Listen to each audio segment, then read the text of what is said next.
నా పేరు శిరీష. నేను నా హస్బెండ్ చందుతో మరియు నా కొడుకు సౌమిక్‌తో కలిసి గుంటూరులో ఉంటున్నాను.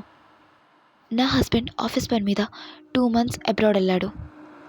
సౌమిక్‌కి ఫైనల్ ఎగ్జామ్స్ కాబట్టి నేను గుంటూరులోనే ఉండిపోవాల్సొచ్చింది. ఎటు నా హస్బెండ్ కూడా ఇంట్లో లేడు కాబట్టి నేను మా అమ్మ వాళ్ళ ఇంటికి వెళ్ళాను. ఒక 2 డేస్ ఆనందంగానే గడిచింది. కానీ తర్వాత అమ్మ, నాన్న రిలేటివ్స్ వెడ్డింగ్ అటెండ్ అవ్వడానికి హైదరాబాద్‌కి వెళ్లారు. అయితే ఇప్పుడు నేను, సౌమిక్ మాత్రమే ఇంట్లో ఉంటున్నాం. మా ఇంటి ముందు ఒక ఓల్డ్ హౌస్ ఉంటుంది. దాంట్లో చాలా కాలం నుంచి ఎవరు ఉండట్లేదు. ఆ హౌస్‌ని ఎప్పుడు చూసినా కానీ నాలో ఏదో తెలియని భయం. ఒకరోజు నైట్ నేను, సౌమిక్ నిద్రపోతున్నప్పుడు నాకు ఆ ఇంట్లో నుంచి గజ్జల సౌండ్ వినపడింది.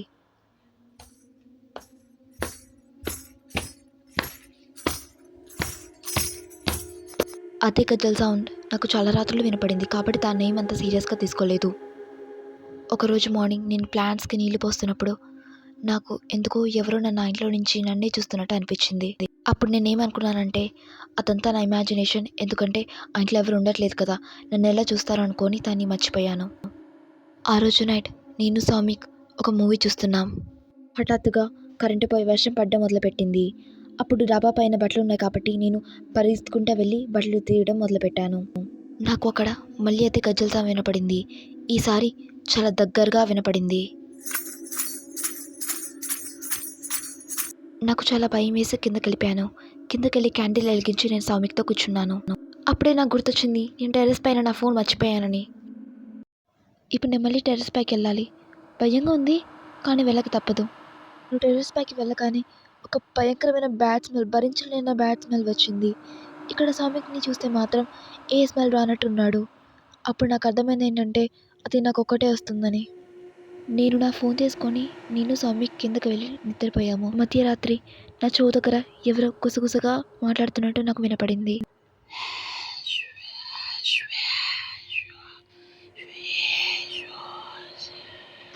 ఆ సౌండ్ వినడానికి చాలా భయంకరంగా ఉంది కాబట్టి గట్టిగా చెవులు మూసుకొని నేను నిద్రపోయాను. నెక్స్ట్ డే మార్నింగ్ కూడా రాత్రి జరిగిన సంఘటన గురించి మర్చిపోలేకపోయాను. ఏ పని చేస్తున్నప్పుడు కూడా నాకు అదే గుర్తొస్తూ ఉంది. ఆ రోజే అమ్మా, నాన్న ఇంటికి వచ్చారు. ఇంటికి రాగానే అమ్మకి జరిగిందంతా చెప్పాను.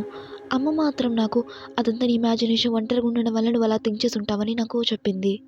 కానీ అది నాకు మాత్రమే తెలుసు అది నా ఇమాజినేషన్ కాదని. ఆ రోజు ఈవినింగ్ నేను గార్డెన్లో కూర్చొని దీని గురించి ఆలోచిస్తూ ఉన్నాను. అప్పుడు నాకు ఆ ఇంటి గోడ పైన ఎవరో తెల్ల డ్రెస్ వేసుకొని నడుస్తూ కనపడ్డారు. అది చూసి నాకు చాలా భయం వేసింది. ఈసారి నేను మా నాన్న దగ్గరికి వెళ్ళి జరిగిందంతా చెప్పాను. దానికి మా నాన్న చెప్పిన మాటలు విని షాక్ అయ్యాను.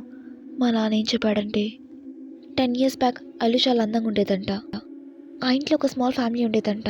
అమ్మ, నాన్న ఇంకా ఒక 18 years అమ్మాయి కలిసి ఉండేవాళ్ళంట. ఆ 18 years అమ్మాయి పేరు పల్లవి. పల్లవికి డ్యాన్స్ అన్నా సింగింగ్ అన్నా చాలా ఇష్టం. కానీ ఒక రాత్రి ఒక దొంగ వచ్చి ఆ ఫ్యామిలీని మొత్తం చంపేసి వాళ్ళ దగ్గరున్న డబ్బు మొత్తం తీసుకెళ్ళిపోయారు. ఆ సంఘటన జరిగిన కొన్ని రోజుల తర్వాత ఆ ఇంట్లో నుంచి సేమ్ ఇలాంటి గజ్జల సౌండ్ వినపడిందంట. అప్పుడు ఒక అబ్బాయి ఆ ఇంట్లోకి వెళ్ళాడంట. కానీ వెళ్ళిన అబ్బాయి ఇప్పటివరకే బయటికి రాలేదంట. ఏం జరిగింది ఇప్పటికి కూడా ఎవ్వరికీ తెలియదంట. అది వినిన దగ్గర నుంచి నేను నిద్రపోయే ముందు కిటికీలు గట్టిగా మూసుకొని నిద్రపోయేదాన్ని. స్టిల్ ఇప్పటికి కూడా ఆ రోజు తలుచుకుంటే నాలో ఏదో తెలియని భయం.